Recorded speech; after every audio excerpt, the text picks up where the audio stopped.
በስመ አብ ወወልድ ወመንፈስ ቅዱስ አሐዱ አምላክ አሜን።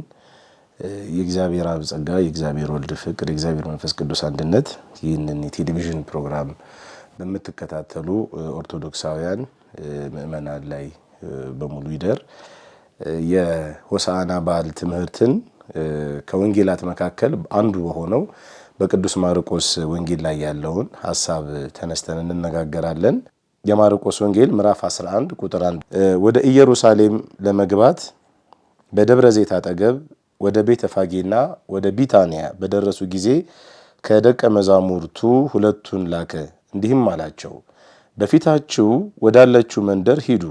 ወደ መንደርም በገባችሁ ጊዜ ሰው በላዩ ያልተቀመጠበት የአህያ ውርንጭላ ታስሮ ታገኛላችሁ። ፍቱና አምጡልኝ። ምን ታደርጋላችሁ የሚላችሁ ሰው ቢኖርም ጌታው ይሻዋል በሉ። ወዲያውም ወደዚህ ሰደዋል። ሄደውም በበሩ አጠገብ ባለው ሜዳ በመንገድ ዳር የታሰረ ውርንጫ አገኙ። ፈቱትም።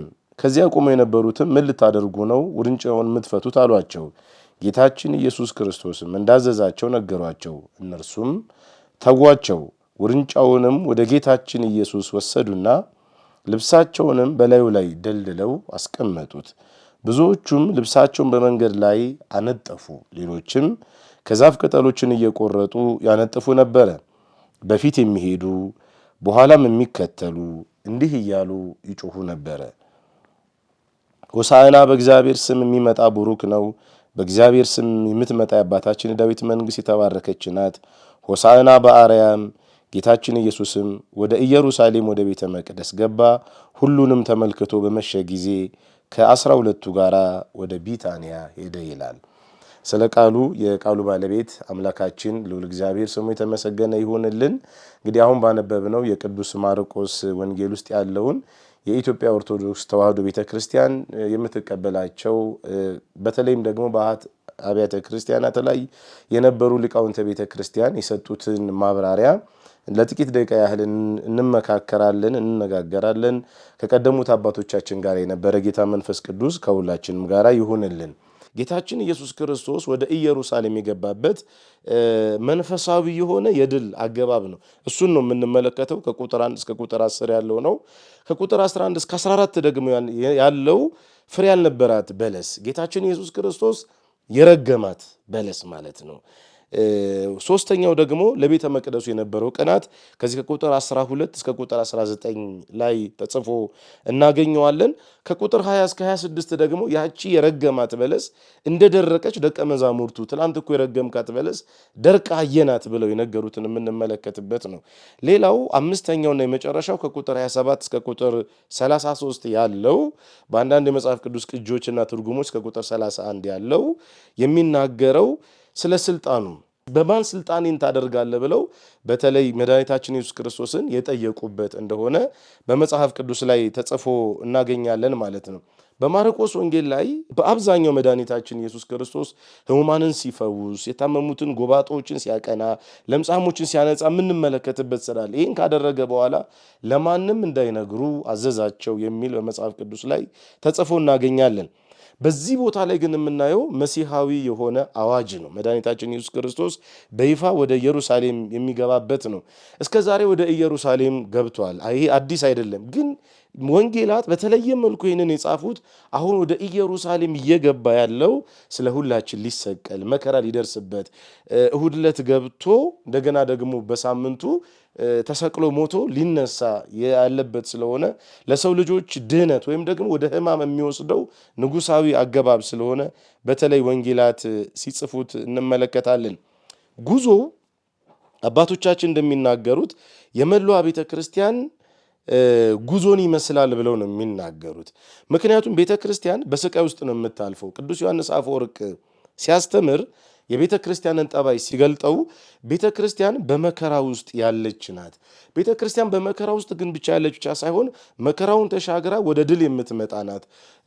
ጌታችን ኢየሱስ ክርስቶስም አሁን የምናየው በዚህ ወደ ሰሙነ ሕማማት ውስጥ ነው የምንገባው፣ ወደ ስቃይ ሳምንት ውስጥ ነው የምንገባው።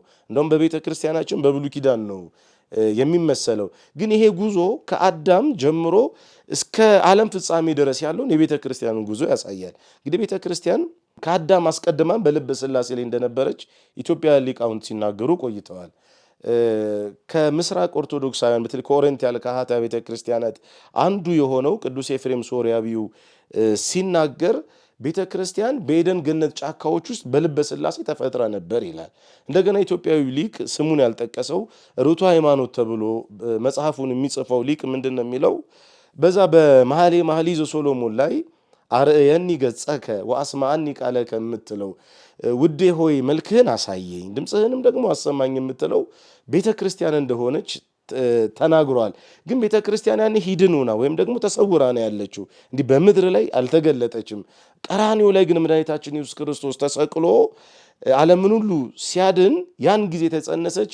ቅዱስ ዮሐንስ አፈወርቅ እንደሚናገሩ ደግሞ በበዓለ ሃምሳ ዕለት የቤተ ክርስቲያን የልደቷ ቀን ብለን እናከብራለን ማለት ነው። ስለዚህ ይሄኛው የቤተ ክርስቲያንን የሕማም የስቃይ ጉዞ ያሳየናል ብለን ነው በቤተ ክርስቲያናችን የምንናገረው። ስለዚህ ቁጥር 1 ላይ የሚናገረው የጉዞውን መጀመሪያና መንፈሳዊ መቼቱን ወይም ደግሞ ቦታውን ሊገልጽልን ይፈልጋል። እንዲህ ነው የሚለው ወአልጺቆሙ ኢየሩሳሌም ሀበ ቤተ ፋጊ ወቢታንያ እንተ ገቦ ደብረ ዘይት ፈነወ ብሎ ነው የሚጀምረው። ወደ ኢየሩሳሌም ከደብረ ዘይት አጠገብ ወዳሉቱ ወደ ቤተ ፋጌና ወደ ቢታንያ በቀረቡ ጊዜ ብሎ ነው የሚጀምረው።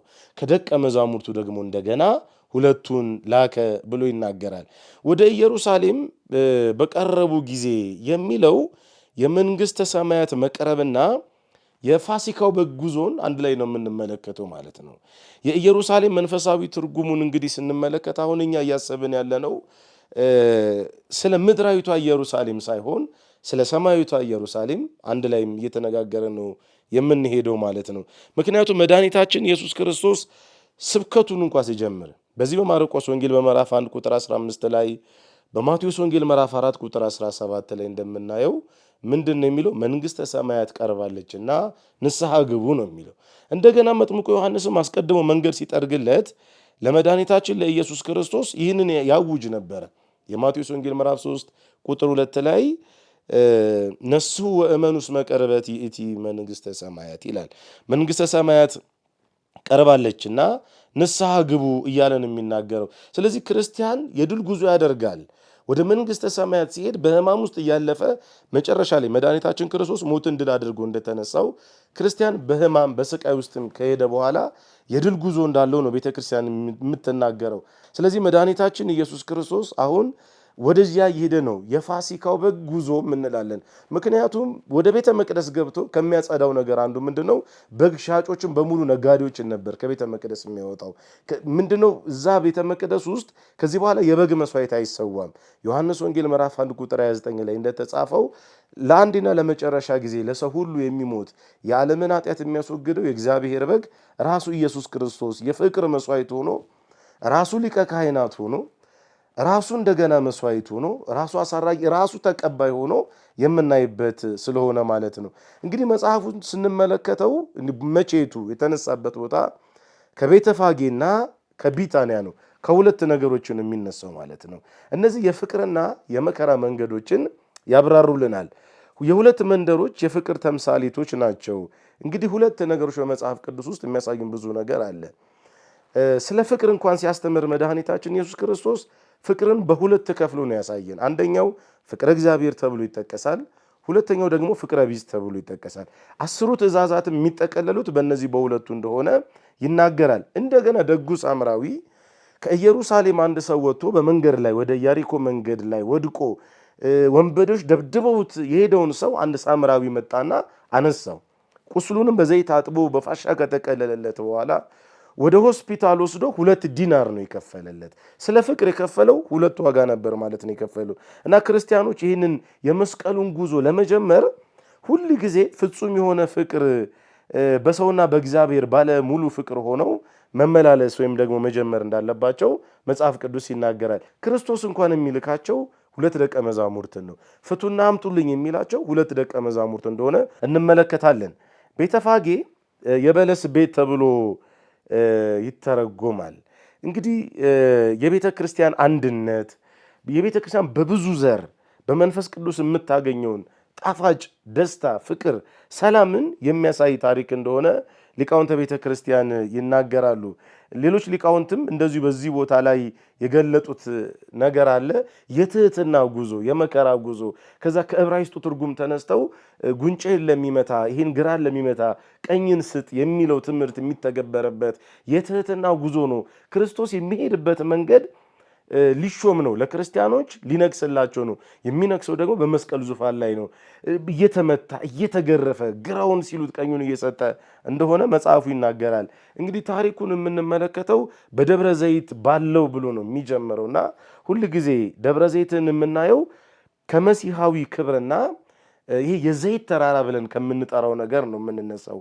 ምክንያቱም መሲሐዊ ባህሪው ከደብረ ዘይት ጋር ያለውን ግንኙነት ስንመለከት አንደኛ፣ ሁለተኛ ደግሞ በውርንጫ ላይ መቀመጡና ሶስተኛ የዳዊት ስም መጠቀሱ በዳዊት ስም ቡሩክ ነው የሚመጣ እያሉ እንደዘመሩለት በዚያ መንገድ ላይ ንጉሱ የሚመጣው እንዲህ ባለ መልኩ ነው ብለው እስራኤላውያን እንደሚያምኑ የታሪክ ምሁሩም ጆሴፈስ እንዳረጋገጠው የአይሁድ ግምት መሲሁ ሲመጣ በደብረ ዘይት በኩል እንደሚመጣ ነው የሚያውቁት በሀገራቸው የሚናገረው። ለዚህም ደግሞ ማረጋገጫ የሚሆነን ትንቢተ ዘካርያስ ምዕራፍ 14 ቁጥር 4 ላይ ያለውን የነብዩ ዘካርያስን ትንቢት ጌታ በመጨረሻው ዘመን እግሮቹ በደብረ ዘይት ላይ እንደሚቆሙ ይናገራል ማለት ነው። የመጀመሪያው ቤተ ክርስቲያን ከምታስተምራቸው ከአራቱ ትምህርቶች መካከል የመጀመሪያው አንተ መሲህ ነህ ብሎ ሊቀ ካህናቱ እንደጠየቀው መድኃኒታችን ኢየሱስ ክርስቶስ እኛን ሊያድን የመጣ መሲያችን እንደሆነ እናምናለን ማለት ነው። ስለዚህ ጌታችን ኢየሱስ ክርስቶስ ራሱ እውነተኛው ተራራ ነው ብሎ ደግሞ ቅዱስ ዮሐንስ አፈወርቅ ሲተረጉመው እንመለከታለን ማለት ነው። ስለዚህ የኢትዮጵያ አባቶቻችንም ደብረ ዘይትን በተለይ ከጌታ ዕርገት ጋር ከዳግም ምጽአት ጋር አጉልተው ያሳዩታል ማለት ነው። እንግዲህ ከቁጥር 2 እስከ 6 ደግሞ ያለውን የመጽሐፍ ቅዱስን ሐሳብ ስንመለከት ውርንጭላውን ለማምጣት መድኃኒታችን ኢየሱስ ክርስቶስ ትእዛዝ ይሰጣል። ያንን ትእዛዝና ፍጻሜውን ይዘው ይመጣሉ። ግን ይዘው ከመምጣታቸው በፊት ደቀ መዛሙርቱ የሚነሱ ጥያቄዎች ነበሩ። ምንድነው? ወይቤሎሙ ውስተ ሀገር እንተ ቅድሜክሙ ብሎ የሚጀምረው አለ። በፊታችሁ ወዳለችው መንደር ሂዱ፣ ወዲያውም ወደ እሷ ገብታችሁ ከሰው ማንም ገና ያልተቀመጠባት ውርንጫ ታስሮ ታገኛላችሁ፣ ፈቱና አምጡልኝ። ማንም ስለዚህ ምን ታደርጋላችሁ ቢላችሁ ለጌታ ያስፈልገዋል በሉት። ወዲያውም ደግሞ ወደዚህ ሰደዋል አላቸው። ሄዱም ውርንጫውንም በመንገድ መተላለፊያ በደጅ በውጭ ታስሮ አገኙት፣ ፈቱትም። ከዚያም የቆሙት አንዳንዶች ውርንጫውን የምትፈቱት ምን ልታደርጉ ነው አላቸው። እነርሱም ኢየሱስ እንዳዘዘ ተዋቸው ተብሎ መጽሐፉ ላይ ተጽፏል ማለት ነው። እንግዲህ አሁን ዝግጅቱ በመንፈሳዊ አይናችን የምንመለከተው ነገር ነው። ከስጋዊ ግርማ በተለየ መልኩ በመንፈስ አይን ነው ይህንን ታሪክ የምንመለከተው። እንግዲህ ቅዱስ ማርቆስ ሲጽፍልን መሲሁ በታላቅ ግርማ እንደሚመጣ ለምሳሌ የሌዊ ልጅ ኢዮስያስ በ250 ዓመተ ምህረት ገደማ እንዳለው የእስራኤል ንጉሥ የሚመጣው ከዚያ ከደመናቱ ነው ብሎ የተናገረው አንድ ሐሳብ አለ። ከዚህ የተለየ ግን በመንፈሳዊ አይኖች የሚያይ ሰው አህያዋ ሰማያዊ ሰረገላ ሆናለች። እንዲሁ ቅዱስ ያዕቆብ ዘስሩግ እንደሚናገረው እነዛ እነ ጆሴፈስም የሚናገሩት ሌሎችም የሚናገሩት ከዛ ከደመና ላይ የሚመጣውን መሲሁ ነው ነፃ የሚያወጣን ከሮማን አገዛዝ ብለው ያስቡ ነበረ። እንግዲህ አሁን ይህንን ምስጢራዊ ሐሳብ በትርጉም ደግሞ ምስራቃዊው የአሃታ ቤተ ክርስቲያናት መካከል አንዱ የሆነው ቅዱስ ያዕቆብ ዘስሩግ ምንድነው የሚለው? መንፈሳዊ ደመናና ሰረገላ ለክርስቶስ ያቺ ውርንጫ ሆናለች ብሎ ይናገራል ማለት ነው። ሌላው በውርንጫዋ ተምሳሌት የአሕዛብና የሰው ልጆች ምሳሌ አለ። በኢትዮጵያም ሊቃውንት በሌሎችም አባቶቻችን ተመሳሳይ ሐሳብ እናያለን። አንደኛው አህያይቱና ውርንጫይቱ የሚመሰክሩት ወይም ደግሞ የሚያሳዩት ከአይሁድ ወደ ክርስትና የመጡትንና ከአሕዛብ ወደ ክርስትና የመጡትን ነው። አህያዋ ለዘመናት እንግዲህ ስትሸከም ብዙ ነገር ኖራለች። ያ ምንድነው? ሕግ የተጫናት ሕግን የምታውቅ ናት ለማለት ነው። ውርንጫይቱ ደግሞ ገና አዲስ ናት፣ ምንም የምታውቀው ነገር የለም።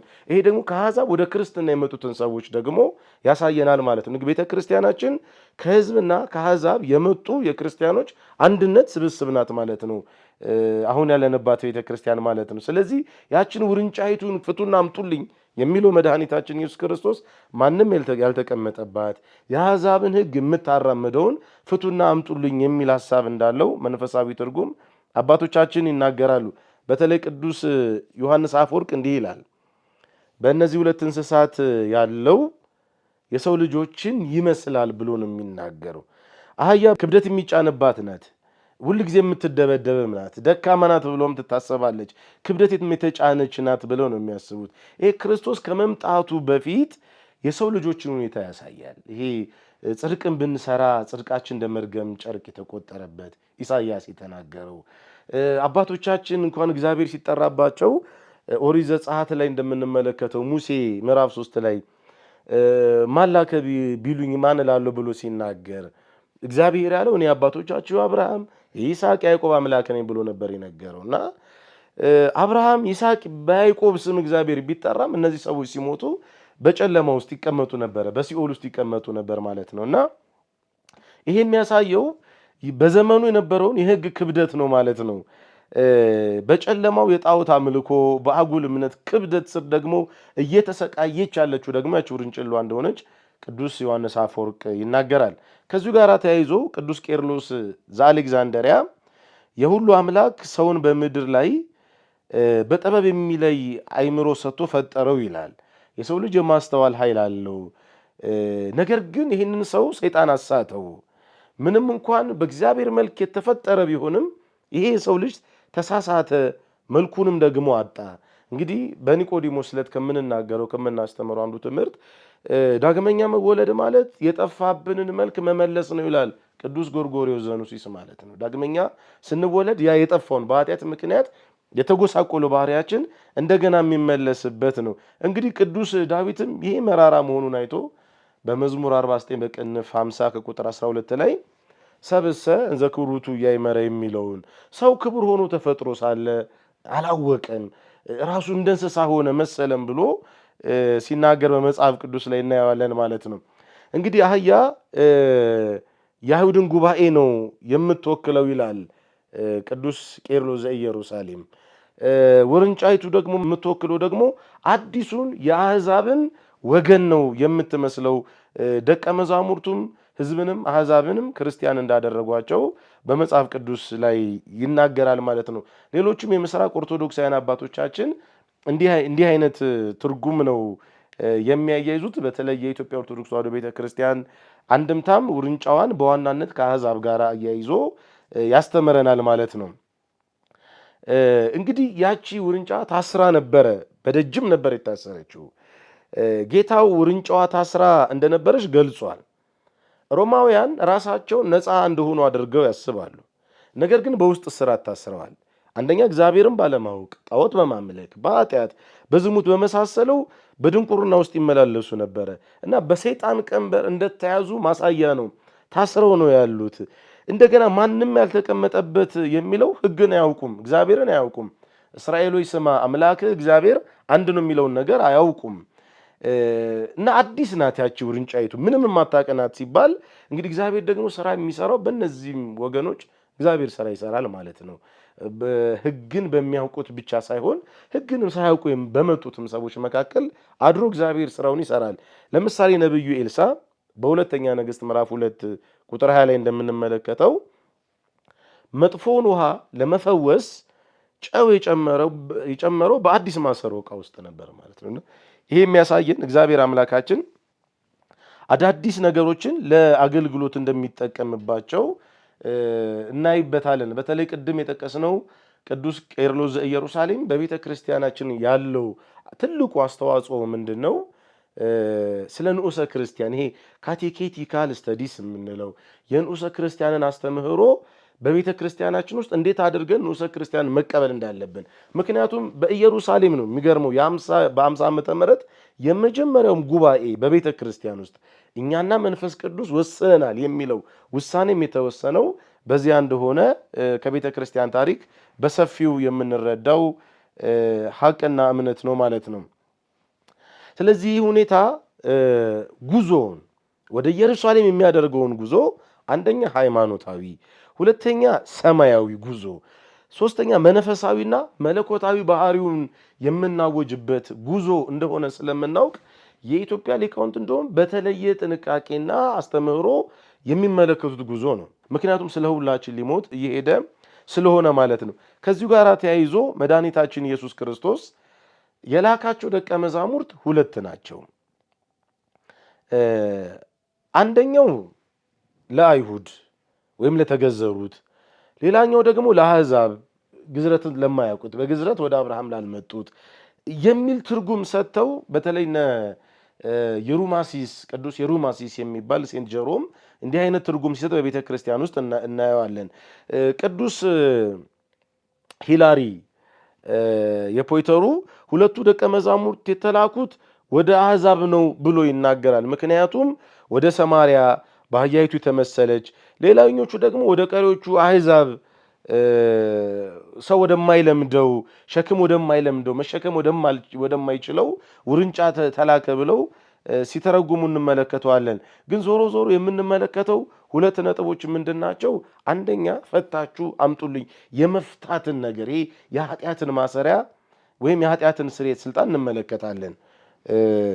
ሐዋርያት በክህነት የታሰሩት መድኃኒታችን ክርስቶስም ሲነገራቸው በምድር ያሰራችሁትን በሰማይ የታሰረ ይሆናል፣ በምድርም የፈታችሁት እንደዚሁ ደግሞ በሰማይም ደግሞ እንደዚሁ የተፈታ ይሆናል ብሎ የኃጢአትን እስራት የመፍታት ስልጣን እንደሰጣቸው የምንመለከትበት ነው። በተለይ ይህንን ሲያብራራ ቅዱስ አትናቴዎስ ሐዋርያዊ የውርንጫ መፈታት ከኃጢአት እስራት ለምሳሌ ከገንዘብ ፍቅር፣ ከዝሙት፣ ከስካር፣ ከአመፅ የመላቀቅ ስጦታ ነው ብሎ ነው የሚናገረው። ይህም ደግሞ ለካህናት የተሰጠ ስልጣን ነው። ካህናት እንደዚህ በዚህ ስር የታሰሩትን ምእመናን የመፍታት ስልጣን እግዚአብሔር ሰጥቷቸዋል። እንደውም የማይደፈር የማይነቃነቅ ስልጣን ብሎ ነው የሚናገረው ማለት ነው። ቀደም ሲል በዘኍልቍ ምዕራፍ 22 ላይ በሐሰተኛ ነቢይ በበለዓም ስትነዳ የነበረችው አህያ ወይም ደግሞ የሰው ልጅ ምሳሌ አሁን ግን ክርስቶስ እንደተሸከመችና በደቀ መዛሙርቱ ወይም ደግሞ በወንጌል ትምህርት ከእስራቷ እንደተፈታች የእግዚአብሔር ልጅ በሷ ላይ እንደተፈታች ይናገራል። ይህም ደግሞ ወደ ቅድስቲቱ ከተማ ወደ ኢየሩሳሌምም አብራ ከክርስቶስ ጋር ነው የገባችው ማለት ነው። እና ክርስቶስ እኛን የሚፈታን ካህናት ከታሰርንበት፣ ሐዋርያት ከታሰርንበት ማይሰራ ኃጢአት እኛን የሚፈቱን ወደ ቅድስቲቱ ከተማ ወደ ኢየሩሳሌም ደግሞ ወደ አዲስ ኪዳን ትምህርት ስናመጣው ወደ ሰማያዊት ኢየሩሳሌም ሊያሻግሩን ይዘው ሊሄዱ እንደሆነ በመጽሐፍ ቅዱስ ትምህርታችን እንማራለን ማለት ነው። ሌላው ሁለተኛው ነጥብ ደግሞ በውጭ ነበር ታስሮ የነበረው። ይህም የሚያሳየው ከእግዚአብሔር የራቀ ሰውነት እንመለከታለን። በተለይ ቅዱስ አትናቴዎስ ሲናገር የአባካኙ ልጅ ታሪክ ነው የሚናገረው። በዚህ በሉቃስ ወንጌል ምዕራፍ 15 ላይ የተጻፈው አንድ አባካኝ የነበረ ልጅ ከአባቱ ከወንድሙ ሀብትን ተካፍሎ ሩቅ የነበረው የጸጋ ልብሱን ያራቆተ ወዙ የልጅነት ወዙ የጠፋ ልክ እኛም አሁን አንዳንድ ጊዜ በሜሮን ፈትል ልብስ ያጌጠውን ማንነታችንን ክብራችንን ጥተን በኃጢአት ጨለማ ውስጥ እንደምንመላለሰው ማለት ነው እና በውጭ የወደቀው ያ አባካኙ ልጅ ነው ብሎ ይናገራል ማለት ነው። ስለዚህ በውጭ ያለው የወደቀውም ለጌታ ያስፈልገዋል ማለት ነው። መጽሐፍ እንደሚናገረው ኃጢአት ካልሰሩት ከ99 ይልቅ ኃጢአት ሰርቶ በድሎ በውጭ የወደቀው አንዱን አዳምን ፍለጋ ጌታችን ኢየሱስ ክርስቶስ እንደመጣ መጽሐፋችን ይናገራል። ስለዚህ የጌትነት አዋጅ በተፈታው ላይ በዛ በታሰረው ላይ ሊፈታው የጌትነትን አዋጅ ሊያውጅ ኢየሱስ ክርስቶስ መጣ ደግሞ የሚለው ታላቁ አባታችን ቅዱስ ዮሐንስ አፈወርቅ ነው። አሁን እዚህ ጋር የምንመለከተው የባለቤቶቹ መታዘዝና የሐሰተኛ ባለቤቶችን ሽንፈትም እንመለከታለን። የሚገርመው ነገር የአህያይቱና የውርንጫይቱ ባለቤት ወይም ባለቤቶች ምንም ሳይከራከሩ ፈተዋታል ማለት ነው። በሉ እግዚኦሙ ይፈቅዶሙ ሲባሉ ለጌታ ያስፈልጉታል በሉ ሲባሉ እነዚህ ሰዎች የታዘዙትን ቃል የተናገሩት ተዋቸው። ሐሰተኛ ባለቤቶች ተሸነፈዋል ማለት ነው። ቅዱስ ዮሐንስ አፈወርቅ ምንድነው ታዲያ የሚለው እኛን የገዙትን ሐሰተኛ ጌቶቻችንን ለ5500 ዘመን የገዛን ሐሰተኛውን ዲያብሎስን መድኃኔዓለም ኢየሱስ ክርስቶስ በቃሉ አማካኝነት በሐዋርያቱ ላይ አድሮ አሳፍሯቸዋል የሚልን ትምህርት ታላቁ አባታችን ሲናገር እንሰማዋለን ማለት ነው። ስለዚህ ካህናት የተሰጣቸው ስልጣን አንደኛ የማጥመቅ ትእዛዝ ነው። ሁሩ ወመሃሩ ውስተ ኩሉ እስከ ዓለም ዳርቻ ድረስ ከሰማርያ ከገሊላ ተነስታችሁ ከኢየሩሳሌም ጀምሮ እስከ ዓለም ዳርቻ ድረስ ምስክሮቼ ትሆናላችሁ ነው ያላቸው። ስለዚህ አንደኛ የማጥመቅን ትእዛዝን ሰጣቸው። ስለዚህ ብርሃንን ነው የሚሰጡን ማለት ስንጠመቅ ብርሃንን ነው የምናገኘው ማለት ነው። ስለዚህ መድኃኒታችን ኢየሱስ ክርስቶስ ከእስራታችን ከሐሰተኛ ገዢዎቻችንም ከዲያብሎስ እስራት ፈቶናል ማለት ነው። ሁለቱ ደቀ መዛሙርት ግን የሚመስሉበት አንድ ትምህርት አለ። ቅድም እዛ ጋር ስለ ሁለቱ ዲናሮች ተመልክተናል። በዚህ በልኩ ደግሞ የምንመለከተው እነዚህ ሁለቱ ደቀ መዛሙርት እነማን ናቸው ሲባሉ በብሉይም በሐዲስም የተነሱ ሰውን ወደ እግዚአብሔር ፊት እንዲመልስ ለማድረግ ያስተምሩ የነበሩ ሰባኪያን ናቸው። የድህነት ሰባኪያንን ያመለክታሉ። በተጨማሪ ሁለቱ ፍቅርን ያመለክታል። አስቀድመን እንደተናገር ነው ማለት ነው። መጽሐፈ መክብብ ምዕራፍ 4 ቁጥር 10 ላይ ብቻውን ለሆነ ወዮለት የሚል አንድ የመጽሐፍ ቅዱስ ሐሳብ አለን። ግን የሁለትነት ምሳሌዎች እስራኤል ከግብፅ የወጡት በሙሴና በአሮን አማካኝነት ነበረ። ኢያሱ ጉበኞችን የላከው ሁለት ሰዎችን ነበረ። እንዲሁም ደግሞ የጌታ ታቦት በሁለት መሎጊያዎች አባቶች ይሸከሙ ነበረ። እንደገና እግዚአብሔር ይናገራቸው የነበረው ሕዝቡን ሁለት ስዕለ ኪሩብ እንደሚናተፍ አውራ ዶሮ ሁለት ስዕለ ኪሩብ አስቀምጦ በዚያ ላይ ደግሞ ይናገራቸው ነበረ። ኢየሱስ ክርስቶስም ለሳምራዊቷ ሴት ሲናገራት ስለ እውነትና በመንፈስ ስለማምለክ ዮሐንስ ወንጌል ምዕራፍ 4 ላይ ይናገር ነበረ። እንደገና ክርስቶስም ደቀ መዛሙርትን ሲልካቸው ሁለት እያደረገ ይልካቸው ነበር ማለት ነው። ስለዚህ የሁለትነት ምሳሌነት ወይም ምስክርነት የሁለቱ ኪዳናት ጋራ ተያይዞ በቤተ ክርስቲያን ውስጥ የሚነገር በውርንጫዋ ላይ መቀመጥ የክርስቶስን ትህትና የመጀመሪያው፣ ሁለተኛው የንግስናው መገለጫ፣ ሶስተኛ ደግሞ የአማኞችን ዝግጅት ያሳያል። እነዚህን ሶስት ነገሮች አይተን እግዚአብሔር በረዳን መጠን ጥናታችንን እናጠቃልላለን። እንግዲህ ውርንጫውን ወደ ኢየሱስ አመጡት ይላል። ልብሳቸውንም በላዩ ላይ ጣሉ፣ ተቀመጠባትም። እንግዲህ ደቀ መዛሙርቱ ሄደው ኢየሱስ እንዳዘዛቸው ነው ያደረጉት። አህያይቱንም ውርንጫይቱንም አመጡለት፣ ልብሳቸውንም በዛ ላይ ጣሉ። እንግዲህ ልብስ በውርንጫዋ ላይ ማንጠፍ ደቀ መዛሙርቱ ለንጉሱ ዙፋን እያዘጋጁ ነው። በማቴዎስ ወንጌል ላይ የተጠቀሰው በታሪክ አንድ ሰው ልብስን ማቅረብ ወይም ማንጠፍ ንጉስ ወይም ገዢ መሆኑን የመቀበል ምልክት ነው። በተለይ በኢሳይያስ ምዕራፍ 3 ቁጥር 6 ላይ ያለውን የመጽሐፍ ቅዱስን ቃል እንዲሁ መከተል እንችላለን። በዚህም ደቀ መዛሙርቱ ቤተክርስቲያንን ወክለው ሙሽራውን ክርስቶስን እንደ ራስና እንደ ገዢ መቀበላቸውን እያወጁ ነው። መንፈሳዊ ትርጉም ግን አለው ከዚህ በላቀ መልኩ ማለት ነው። ምንድነው? ክርስቶስን መልበስ ነው። የድሮ ልብሳቸው ኃጢአትና የድሮ ማንነታቸውን አውልቀው መጣላቸውን ነው የሚያመለክተው። የአባቶቻችን ትርጉም ይሄንን ልብስን የበጎ ምግባርን ብለው ደግሞ ተርጉመውታል። የጽድቅ ትምህርት፣ የቅዱሳት መጻሕፍት ትክክለኛ ትርጓሜ፣ የቤተ ክርስቲያንነት ደግሞ የሚያመለክት ነው ብለው አባቶቻችን ይተረጉሙታል ማለት ነው። ያችን አህያ እንዳለበሷት ሁሉ ሐዋርያት እኛን የሚያስተምሩን በጎ ትምህርት፣ የጽድቅን ትምህርት፣ እውነት የሆነውን ትምህርት ክርስቶስ በእኛ ላይ እንዲቀመጥ እያደላደሉ ነው ማለት ነው። ልክ እንደ ዮሐንስ ተራራው ዝቅ ይበል፣ ኮረብታው ይቃና፣ ስርጓጉጡ ሜዳ ይሁን ብሎ ይጮህ እንደነበረው ልባችን ለጌታ ያዘጋጅ እንደነበረው ሐዋርያትም ትልቁና ዋነኛ ስራቸው እኛን ለክርስቶስ ትምህርት ማዘጋጀት፣ አምላክ በእኛ ላይ እንዲቀመጥ እኛን ማዘጋጀት። ሌላው ምንድነው? ቤተክርስቲያንንም እያዘጋጇት ነው ለክርስቶስ የተገባች እንድትሆን ማለት ነው። ምክንያቱም የመጀመሪያዎቹ ሐዋርያት የክርስቶስን ወንጌል ያስተምሩ የነበሩት ቅዱስ ጳውሎስ ወንጌል ያስተምር የነበረው በአይሁድ ምኩራብ ውስጥ ገብቶ ነበር። እንደውም ምኩራብ ውስጥ ገብቶ ሲያስተምር ተይዞ ለፍርድ እስኪቀርብ ድረስ ከዛ በኋላ ነው ቅዱስ ጳውሎስ በኢየሩሳሌም ታሰረ፣ ከዛ በአንጾኪያ ታሰረ፣ ከዛ በሮምም ታሰረ። ይህም የታሰረበት ምክንያት በምኩራብ ውስጥ ገብቶ ወንጌልን በማስተማሩ ተከሶ ነው ማለት ነው። ስለዚህ በዛች በአህያዋ ላይ ክርስቶስ እንዲቀመጥ ማድረጋቸው ያች የኦሪቷ ቤተ እግዚአብሔር ቤተ ክርስቲያን እንድትሆን ክርስቶስን ወደ ማመን እንድትመጣ በአንዱ በእግዚአብሔር ላይ የተመሰረተው የአይሁድ እምነት ወደ ክርስትናው እንዲመጣ በክርስቶስ ላይ ባለው እውነት ላይ እንዲመሰረት ማዘጋጃ እንደሆነ መጽሐፍ ቅዱስ ይናገራል ማለት ነው። ቅድም እንግዲህ ለመናገር የሞከርነው በገላትያ ምዕራፍ 3 ቁጥር 27 ላይም ሁላችንም በዚሁ በሐዋርያት ትምህርት እንጠመቃለን ሲልካቸው ሁለት አድርጎ ሂዱ አሕዛብን በስሜ እያጠመቃችሁ ደቀ መዛሙርት ያድርጓቸው አጥምቋቸው ነው የሚለው። ስለዚህ ስንጠመቅ ሲያጠምቁን ገላትያ ምዕራፍ 3 ቁጥር 27 ላይ እንደተጻፈው ውሃ ውስጥ የሚገባ ሰው ሞቱን በሚመስል ሞት ከክርስቶስ ጋር በሞቱ ይተባበርና ሲወጣ ትንሣኤውን በሚመስል ትንሣኤ ከክርስቶስ ጋር ይተባበራል።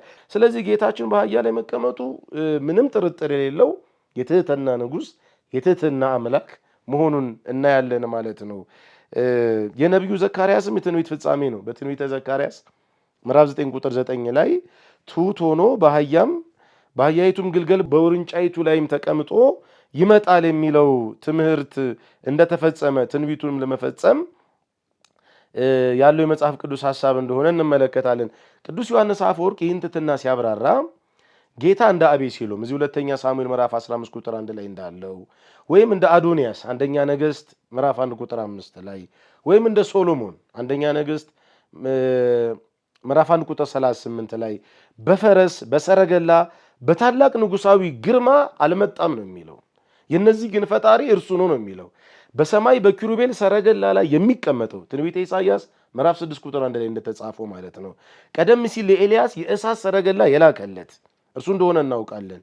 ይሄን ሁሉ ግን ለነዚህ አባቶቻችን እየፈቀደ እያደረገ እሱ ግን በትህትና በአህያ ላይ መጥቷል ይል ብሎ ነው የሚያስተምረው ዮሐንስ አፈወርቅና ከኔ ተማሩ ያለው ትምህርት ይሄ ነው። ክርስቶስ ከኔ ተማሩ እኔ ትሁት ነኝ ያለው ከክርስቶስ የምንማሩ አንዱ ትልቁ ትምህርት ይህ ነው ማለት ነው። ቅዱስ ዮሐንስ አፈወርቅ አክሎም እነሆ ማለቱ ጌታ ገና ሳይወለድ ንጉሥ መሆኑን ነው የሚያሳየው። በተለይ የትንቢተ ዘካርያስ ምዕራፍ 9 ቁጥር 9ን ያነሳና እነሆ ንጉሥሽ ትሁትም ሆኖ ይላል ብሎ ነው የሚጀምረው። ስለዚህ እነሆ ማለቱ ሳይወለድም ንጉሥ ነው። ሁል ጊዜ እንደምንለው ከዳዊት መዝሙር አንስተን እግዚአብሔር እሰ ንጉሥ ውእቱ እምቅድመ ዓለም ወገብረ መድኃኒት በማእከለ ምድር እንደምንለው ማለት ነው። ሌላው ቅዱስ ያዕቆብ ዘስሩግ የተናገረውን ነገር ስለ ትሕትናው ጠቅሰን ወደ ቀጣዩ ነጥቦች እንሄዳለን። እንዲህ ነው የሚለው በውብ ዝማሬን የገለጠው ያዕቆብ ዘስሩግ የጻፈውን በሶርያ ቋንቋ ነው። ፍቅር ከሰረገላ ከሰማይ ከእሳት ሰረገላ ወደ ተራዋ አህያ አወረደህ ብሎ ይናገራል። ሊገለጹ ከማይችሉት የኪሩቤል ሰራዊት ይልቅ አይኖቻቸው ብዙ ከሆኑ ከኪሩቤል ሰራዊት ይልቅ ምሕረትህ ከበሬው ጋራ ከላሞች ጋራ በከብቶች በረት ውስጥ እንድትተኛ ያደረገህ ጌታ ሆይ ትሕትና ነው። በፊት ለፊት እሳት የሚተፉ እሳት የለበሱ በእሳት ማዕጠንት ፊት ለፊት የሚቆሙ በእሳት ክንፎች መካከል የምትመሰገን ጌታ በትሕትና ወርዶ ውርንጫይቱ ላይ ያስቀመጠ ምንድን ነው እያለ ይነገራል። ሲመልስ ደግሞ ጌታ ሆይ ትሕትናና ፍቅር እንደሆነ አውቃለሁ ብሎ ነው አባታችን ቅዱስ ያዕቆብ ዘስሩግ የሚናገረው። ስለዚህ ኦርቶዶክሳውያን አባቶች ወደ ኢየሩሳሌም የመግባቱን ሚስጥር የሚያብራሩት የክርስቶስን አንደኛ ፍጹም ገደብ የሌለውን ወሰን የለሹን ትሕትናውንና ፍቅሩን የሚያሳይ ሲሆን በዚህም አማካኝነት አህያይቱንም ውርንጫይቱንም ይዞ ወደ ኢየሩሳሌም መሄዱ ከአሕዛብ የመጡትን ይሄ ሄሌኒስቲክ ክርስቲያኒቲ የምንላቸው እንደገና ከአይሁድ የመጡትን ይሄ ጁዶ ክርስቲያኒቲ ያላቸውን ሁለቱንም ወደ እውነት መንገድ አምጥቶ ወደ ሰማያዊት ኢየሩሳሌም የማሻገሩ በሞቱ በትንሣኤው ድህነትን ለሰው ልጆች የመስጠቱ ምሳሌ ነው ብለው አባቶቻችን ይናገራሉ። ቁጥር 8 ላይ ያለው ትልቁ ሐሳብ በመንገድ ላይ ያለው የሕዝቡ አቀባበል የሰላም ምልክቶች በኢትዮጵያ አባቶች ትምህርት ነው የምናየው።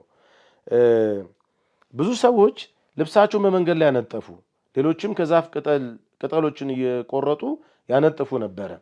ይህን ሐሳብ ስታጠኑ ከማቴዎስ ወንጌል ምዕራፍ 21 ቁጥር 8 ጋር አነጻጽሩት። ያነጥፉ ነበረ። ሕዝቡም ለንጉሱ ክብር ይሰጣል፣ ያመሰግናል። ያ ማለት ራሳቸውን ለክርስቶስ አስገዝተዋል የሚል ትርጉም ነው ያለው። የዘንባባ ዝንጣፊ የሰሌን ቅጠል ነበረ። እንግዲህ ዘንባባው በመጽሐፍ ቅዱስ ባህል የድልና የደስታ ምልክት ነው። ጌታችን በሞትና በኃጢአት ላይ ድል እንዳደረገ አድርጎ እንደገባ የምናይበት ነው። ወይራም የያዙ ሰዎች አሉ። ወይራ የሰላምና የእርቅ ምሳሌ ነው። እንግዲህ የኢትዮጵያ ሊቃውንት ደግሞ ከዳስ በዓል ጋር ያገናኙታል። የዳስ በዓል እንግዲህ ከዚህ በኋላ የለም። አሁን የዳስ በዓል ዕለት በግ ይታረድ ነበረ። ከዚህ በኋላ በግ አይታረድም። ሆሻና እያሉ ወይም ሆሳና በአርያም እያሉ የዘንባባ ዝንጣፊ ይዘው ያመሰግኑ ነበረ። የመጨረሻው ሐሳብ የሚቀድሙትም የሚከተሉትም ህዝቦች ሆሳዕና በአርያም ይሉ ነበር የሚለው ነው። ይሄ የሚያሳየው የሁለቱ ኪዳናት ሲጠቀለል ኢየሱስ ክርስቶስን ማዕከል የሚያደርግ እንደሆነ የሚቀድሙት አሉ፣ ነቢያት ናቸው፣ እነ ዳዊት ናቸው፣ ሌሎቹ ናቸው፣ የሚከተሉት ሐዋርያት ናቸው ተብሎ ነው የሚተረጎመው። በተለይ የአሌክዛንድሪያ የስህተት ትርጉም ተርጓሚ አባቶቻችን በተለይም ደግሞ ቅዱስ አትናቴዎስ የሚተረጉመው እንዲህ እያለ ነው። ማዕከሉ ክርስቶስ ነው። የብሉይ ኪዳኑም ይሄ የሁለቱም ኪዳናት ጥምረት ነው ብሎ ነው የሚናገረው ማለት ነው። ሆሳዕና የድህነት የልመና የምስጋና ጩኸት ነው። እንግዲህ በዚህ ጩኸት አባቶቻችን እግዚአብሔርን ሲያመሰግኑ ቆይተዋል ማለት ነው። ሆሳዕና በአርያም የሚለው የሰማያዊው የክብርና የድህነት ምስጋና ነው። የኢትዮጵያ ሊቃውንትም ይህንን የሰማይና የምድር አንድነት የመላእክትና የሰዎች ንብረት በክርስቶስ የድህነት ሥራ ላይ እንደተመሰረተ አድርገው ነው የሚናገሩት ማለት ነው። እንግዲህ ከሞላ ጎደል የሆሳዕና ትምህርት በዚህ በቅዱስ ማርቆስ ወንጌል ላይ ይህንን የሚመስል ትምህርት አለው። እግዚአብሔር አምላካችን በዓሉን የሰላም፣ የጤና፣ የደስታ፣ የበረከት ያድርግልን። ወስብሐት ለእግዚአብሔር። ይቆየን። ሆሳዕና